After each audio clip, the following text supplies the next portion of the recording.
The rain fell steadily over the city, creating a rhythmic patter against the large windows of Charles Whitmore's office. Inside, the room was dimly lit by a solitary desk lamp that cast long shadows across the polished mahogany furniture. Charles sat hunched over a stack of documents, his sharp eyes scanning every line with precision. Known as one of the most accomplished lawyers in the city, he prided himself on his reputation for winning cases no matter how challenging they seemed. His clients were wealthy and influential, and his time was precious. A sudden knock broke the silence, startling him momentarily. Frowning, Charles glanced up from his work. He had instructed his assistant to hold all visitors until after his upcoming meeting with Mr. Harrison, a prominent businessman who could potentially bring in millions in legal fees. "Who is it?" he called out irritably, expecting it to be someone unimportant. The door creaked open slightly, revealing a young boy standing hesitantly in the doorway. Dressed in worn-out clothes that barely protected him from the cold, Marcus looked like he didn't belong in this world of wealth and power. Water dripped from his soaked jacket onto the pristine carpet, leaving small puddles behind. His wide, hopeful eyes scanned the luxurious office before settling nervously on Charles. "What do you want?" Charles asked sharply, his tone dismissive. He didn't have time for distractions, especially not from someone who clearly wasn't a paying client. Marcus shifted uncomfortably, clutching a crumpled piece of paper tightly in his hand.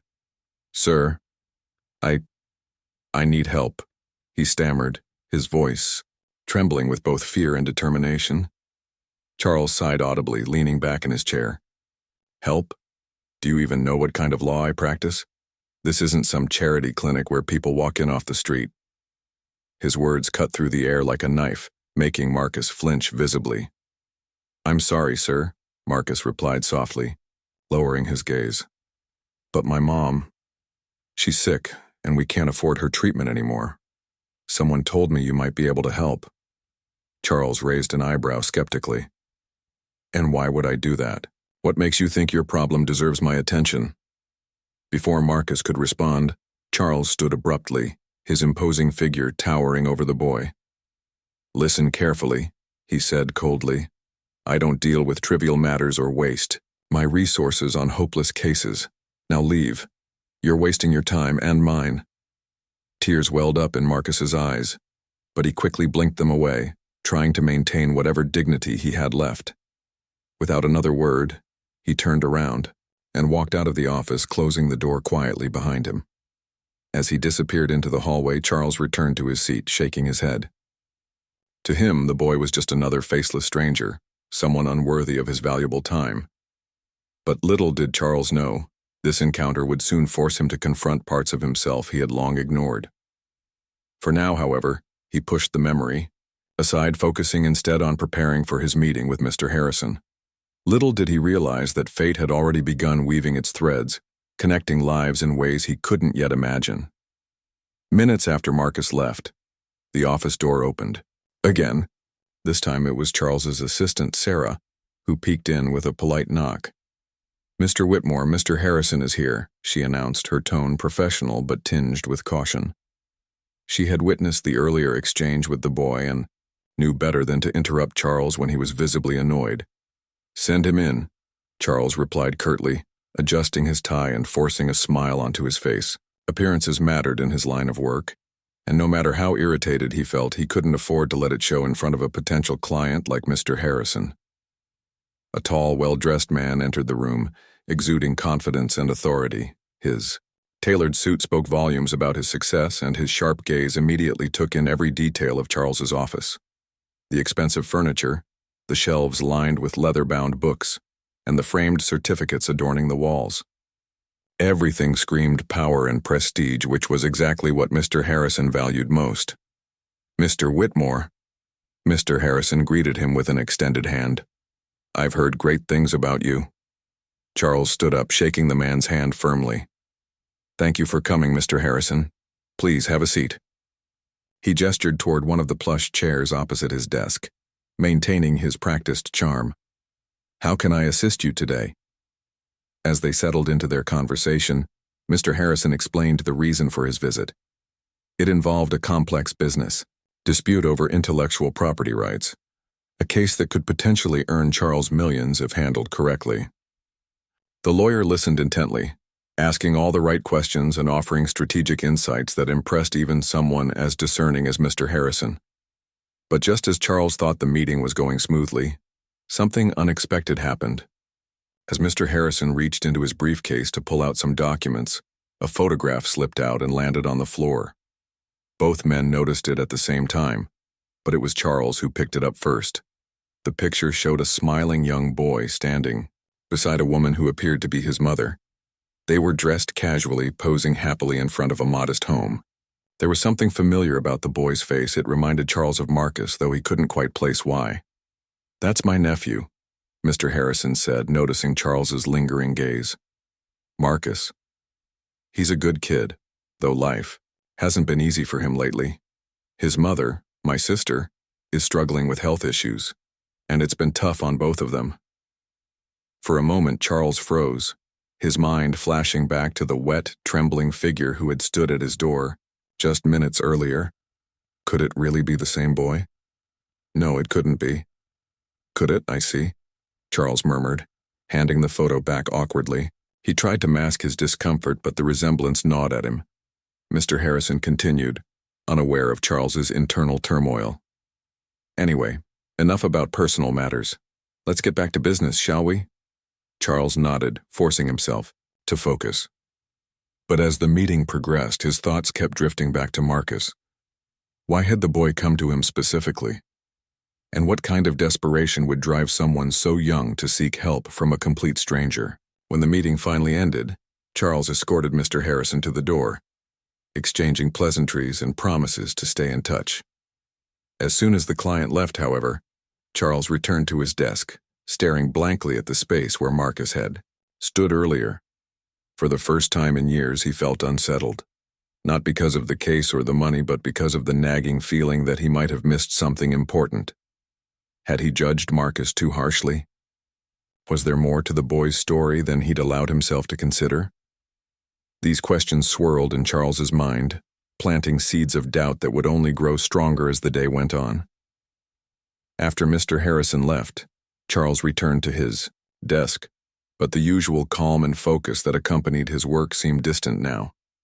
He stared at the pile of documents in front of him, yet his mind refused to settle. The image of Marcus, the boy he had dismissed so callously, kept resurfacing, along with the photograph Mr. Harrison had shown him. Could it really be a coincidence? Or was fate playing some cruel trick on him? Charles shook his head, trying to dismiss the thoughts as irrelevant distractions. "It's none of my business," he muttered under his breath, reaching for a pen to review the notes from his meeting. But no matter how hard he tried, he couldn't concentrate. Every time he glanced at the clock, he felt an inexplicable weight pressing down on him. His assistant, Sarah, entered the room cautiously, holding a steaming cup of coffee. She placed it on his desk without saying a word, her expression unreadable. Over the years, she had learned to read Charles's moods, and today something about him seemed different, less composed, more troubled. "Is everything all right, Mr. Whitmore?" she asked gently, breaking the silence. He hesitated before responding, his usual sharpness dulled by unease. "Fine, just fine," he replied, avoiding her gaze. Sarah lingered for a moment longer than necessary, then nodded and turned to leave. Before closing the door behind her, she added softly, "Sometimes, people surprise us in ways we don't expect." Her words lingered in the air long after she was gone. Charles frowned, unsure if she was referring to Marcus or simply offering general advice. Either way, they struck a chord deep within him, a part of himself he preferred to ignore. As the afternoon wore on, Charles found himself replaying the encounter with Marcus over and over again in his mind. He remembered the boy's trembling voice, the desperation in his eyes, and the crumpled piece of paper clutched tightly in his hand. What had been written on that paper? Had it been a plea for help? Or perhaps evidence of some injustice Marcus couldn't fight alone? The more Charles thought about it, the harder it became to justify his actions, or rather, his lack of action. For years, he had prided himself on being pragmatic, on focusing only on cases that promised financial gain or professional acclaim. Helping those who couldn't pay wasn't part of his agenda. Yet now, for reasons he couldn't fully explain, he felt a pang of guilt gnawing at his conscience. By evening, Charles decided he needed fresh air to clear his mind.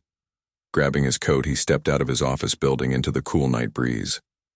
The streets were quieter now, the rain having stopped hours ago, leaving behind damp sidewalks glistening under streetlights. As he walked aimlessly, his thoughts drifted back to Marcus once more. What if the boy had truly needed help?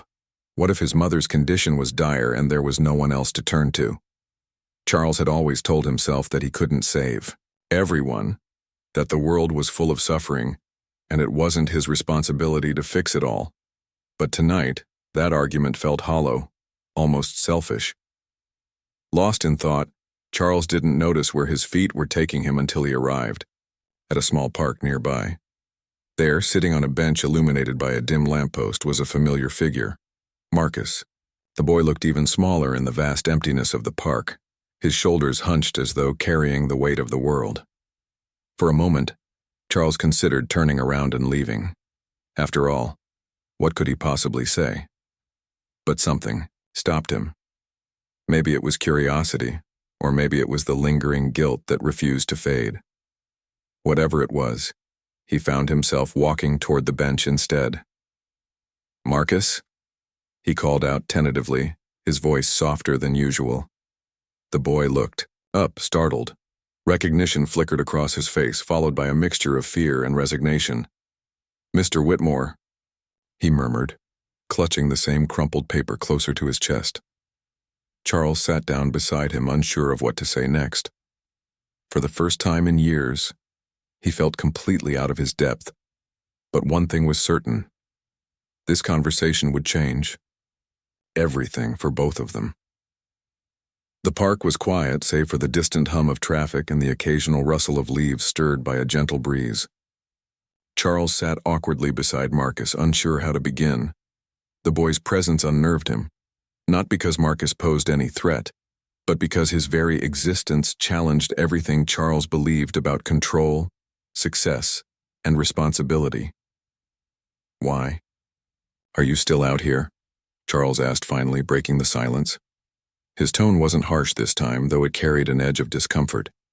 He didn't know how to bridge the gap between them, so he started with the simplest question he could think of. Marcus hesitated before answering, his gaze fixed on the ground. I didn't have anywhere else to go," he admitted softly. "And I thought maybe you'd change your mind." Charles frowned, taken aback by the boy's honesty. "Change my mind about what?" he pressed, though deep down, he already knew the answer. "About helping me," Marcus replied, his voice barely above a whisper. He unfolded the crumpled piece of paper he'd been holding and held it out toward Charles. "This is my mom's medical bill. She needs treatment, but we can't afford it. I heard you're one of the best lawyers in the city, so I thought maybe you could help us figure something out." Charles took the paper reluctantly, scanning its contents.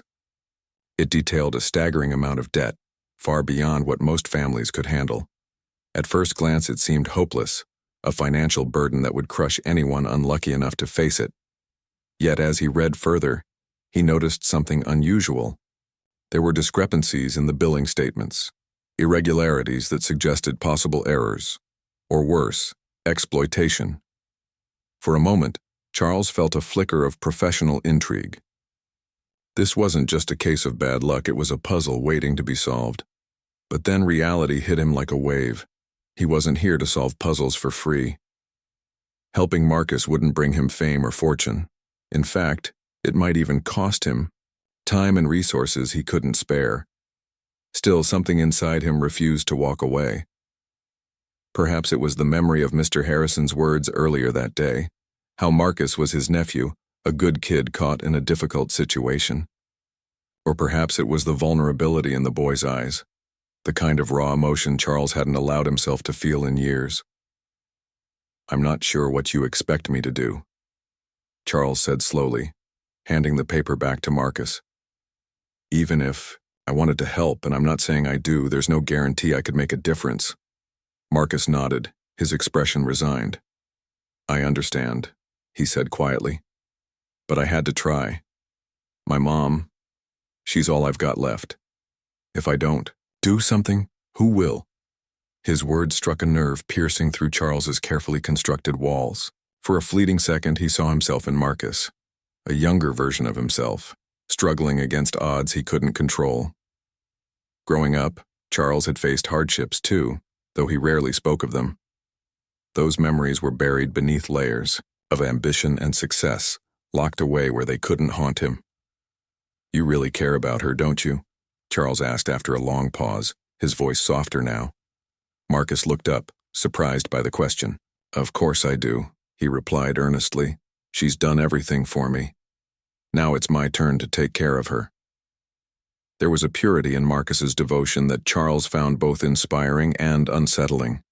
When was the last time he had cared about someone that deeply? Had he ever put another person's needs ahead of his own ambitions?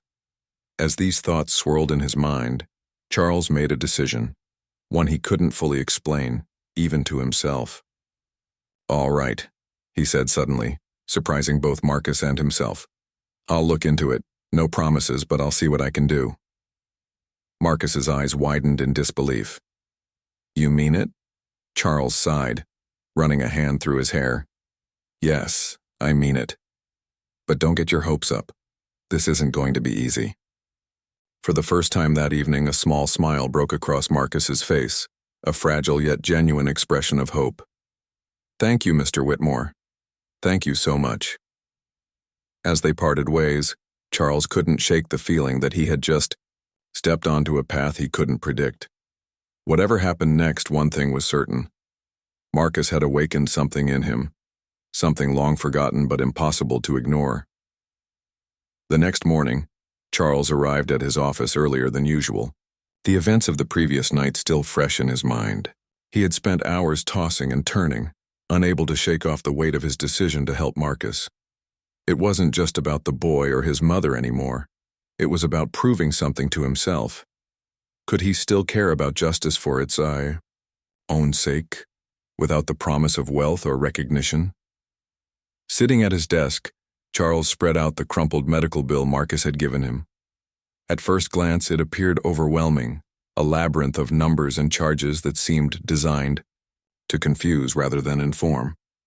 But as Charles examined it more closely, his sharp legal instincts kicked in.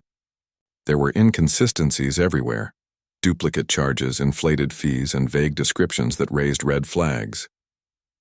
He decided to start by contacting the hospital where Marcus's mother, Elena, was receiving treatment. Posing as a concerned family member, he requested access to her full billing records. To his surprise, the hospital staff complied without much resistance, sending over a detailed breakdown within hours. As he sifted through the documents, Charles began piecing together a troubling picture. It turned out that Elena's case wasn't an isolated incident. The hospital had a pattern of overcharging low-income patients, exploiting their lack of resources and knowledge. Many of these individuals didn't have insurance or legal representation, making them easy targets. Charles realized this wasn't just negligence, it was systemic exploitation. Determined to dig deeper, Charles reached out to a few contacts in the healthcare industry, including a former colleague who specialized in medical law. Over coffee, they discussed the findings, and his friend confirmed his suspicions. This happens more often than people realize, she explained. Hospitals know they can get away with it because most victims don't have the means to fight back. Armed with this information, Charles felt a renewed sense of purpose. For years he had used his skills to serve the wealthy and powerful, but now he saw an opportunity to make a real difference for someone who truly needed it. Later, that day, Charles visited Elena at her home, accompanied by Marcus. The apartment was modest but clean, filled with photographs and mementos that spoke of a life built on love and resilience. Elena greeted them warmly despite her frail appearance, thanking Charles profusely for taking an interest in their plight. I'm not promising miracles, Charles said honestly, sitting across from her at the small dining table, but I think there's enough evidence here to challenge these charges. If we're lucky, we might even be able to negotiate a settlement. Elena's eyes welled up with tears, and she reached out to squeeze Marcus's hand. "Thank you," she whispered, her voice trembling. "You have no idea what this means to us." As Charles left the apartment later that evening, he couldn't help but feel a strange sense of satisfaction. This wasn't like winning a high-profile corporate case or securing millions for a client. It was quieter, more personal, and yet, it felt meaningful in a way he hadn't experienced in years. But the road ahead wouldn't be easy. Hospitals, like this one, rarely backed down without a fight, and Charles knew he'd face resistance every step of the way. Still, as he drove back to his office, he allowed himself a rare moment of optimism. Maybe helping Marcus and Elena could remind him why he became a lawyer in the first place, to give a voice to those who couldn't speak for themselves. Little did he know, however, that his involvement in this case would soon attract attention, both good and bad, and force him to confront challenges far greater than he anticipated. As Charles delved deeper into Elena's case, he quickly realized that challenging the hospital wouldn't be as straightforward as he had hoped. Within days of submitting a formal inquiry to dispute the billing errors, he began receiving pushback, not just from the hospital's legal team but also from unexpected quarters. The first sign of trouble came in the form of an anonymous phone call late one evening. Charles was working late at his office, poring over documents and drafting arguments when the phone rang. He picked it up without thinking, assuming it was a client or colleague. Instead, a cold, clipped voice spoke on the other end. "Drop the case, Whitmore," the caller said bluntly. "You're playing with forces you don't understand." Charles froze, gripping the receiver tightly. "Who is this?" he demanded, his tone sharp despite the unease creeping into his chest. There was no response, only the sound of the line going dead. For a moment, he sat there, staring at the phone in silence. Was it a prank? A threat? Or something more sinister? Determined not to let fear deter him, Charles dismissed the call as intimidation tactics. Hospitals like this one often employed scaremongering to discourage investigations, and he wasn't about to back down now. But the next day, things escalated further. When Charles arrived at his office, he found a thick envelope waiting for him on his desk. Inside were copies of old articles and court records detailing lawsuits he had handled in the past. Cases where he had represented wealthy clients accused of unethical practices. Some of these cases had generated significant controversy, painting him as ruthless and morally ambiguous. Accompanying the documents was a note: "Your reputation won't survive this fight." For the first time, Charles felt a flicker of doubt. Whoever was behind this clearly knew how to exploit his weaknesses. If word got out that he was taking on a pro bono case against such a powerful institution, his career could suffer irreparable damage. Clients might question his priorities, and colleagues might view him as unreliable. But even as these thoughts weighed heavily on him, Marcus's face kept appearing in his mind. The boy's quiet determination, his unwavering love for his mother. Could Charles really turn his back now, knowing what was at stake? That afternoon, he met with Sarah, his trusted assistant, to discuss the situation. She listened intently as he recounted the threatening phone call and the mysterious envelope. When he finished, she leaned forward, her expression serious. "You know what this means, don't you?" she asked gently. "They're scared. Scared because they know you're good enough to expose them."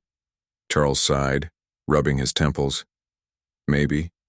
But being good enough doesn't mean I'm invincible. This isn't just about winning anymore. It's about protecting myself, my practice, and Marcus and Elena too." Sarah nodded thoughtfully. "Then maybe it's time to bring others into this. You can't fight alone, Mr. Whitmore. Not against something this big." Her words struck a chord. Reluctantly, Charles decided to reach out to a local advocacy group that specialized in fighting medical injustice. They agreed to collaborate, providing resources and public support while Charles focused on the legal battle. Together, they drafted a press release outlining the allegations against the hospital, ensuring the story would gain media attention. Within hours of releasing the statement, the case exploded into public view. News outlets picked up the story, highlighting the hospital's predatory billing practices and rallying sympathy for Elena and Marcus. Supporters flooded social media with messages of encouragement, turning the spotlight firmly onto Charles and his cause. But the hospital retaliated fiercely, filing counterclaims and launching smear campaigns to discredit Charles. The pressure mounted, testing his resolve like never before. Yet amid the chaos, Charles found strength in an unlikely source: Marcus's gratitude. One evening, after another long day of strategizing, Marcus called Charles. His voice trembled with emotion as he said, "I just wanted to say thank you again. I know this is hard for you, but please don't give up. Because of you, people are finally listening." Hearing those words reignited Charles's determination. He realized that this fight wasn't just about justice for Elena anymore. It was about proving that even someone like him could choose to do the right thing, no matter the cost. And so, with renewed purpose, Charles prepared for the final showdown. Courtroom battle that would test everything he believed in.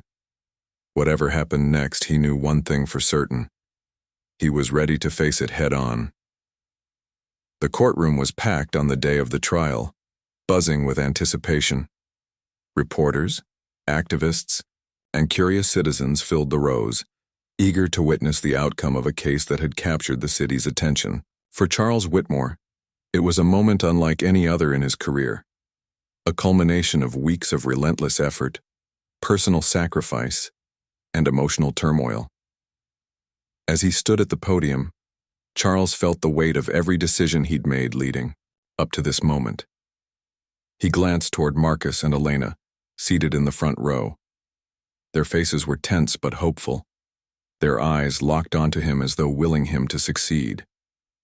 Behind them sat members of the advocacy group, holding signs that read "Justice for All" and "End Medical Exploitation." It was clear that this wasn't just about one family anymore. It was about setting a precedent, about standing up for those who couldn't stand up for themselves. The hospital's legal team argued fiercely, attempting to discredit Charles's claims and paint Elena as someone trying to take advantage of the system. They presented charts, expert testimonies, and financial records, all designed to confuse the jury and downplay the allegations. But Charles remained calm and composed, using his years of experience to dismantle their arguments piece by piece. "This isn't just about numbers," Charles declared during his closing statement, his voice steady and resolute. "It's about fairness. It's about accountability. Hospitals are meant to heal, not exploit. Families like Elena's deserve compassion, not manipulation. Today we have the chance to send a message, to show that no institution is above justice." His words resonated deeply, not only with the jury but also with everyone present in the courtroom. There was a palpable shift in the atmosphere, a collective understanding that something greater than this single case was at stake. When the verdict was finally announced, guilty on all counts of unethical billing practices, the room erupted in applause. Tears streamed down Elena's face as she hugged Marcus tightly, while Charles allowed himself a rare smile. It wasn't just a victory for them. It was a triumph for integrity, for humanity, and for the belief that even the smallest voices could spark change. In the days that followed, the impact of the case rippled far beyond the courtroom. The hospital was forced to refund thousands of patients who had been overcharged, implement stricter oversight policies, and issue a public apology. Meanwhile, Charles became an unexpected hero, celebrated not just for his legal brilliance, but for his courage to defy expectations. For Charles, however, the real reward came in quieter moments. One evening, as he prepared to leave his office, Marcus appeared at the door once more, this time with a warm smile instead of fear. "I don't know how to thank you," Marcus said softly, handing Charles a small handmade card. Inside was a simple message: "Thank you for believing in us." Charles accepted the gesture humbly, feeling a sense of fulfillment he hadn't known in years. This journey had changed him, not just professionally but personally. He had rediscovered why he became a lawyer in the first place, to make a difference. From that day forward, Charles began taking on more pro bono cases, using his skills to help those in need. Though challenges still lay ahead, he faced them with renewed purpose, knowing that true success wasn't measured by wealth or fame, but by the lives he touched along the way. And so, what started as a rainy afternoon encounter at his office door transformed into a story of redemption, proving that even the hardest hearts can be softened by compassion and hope.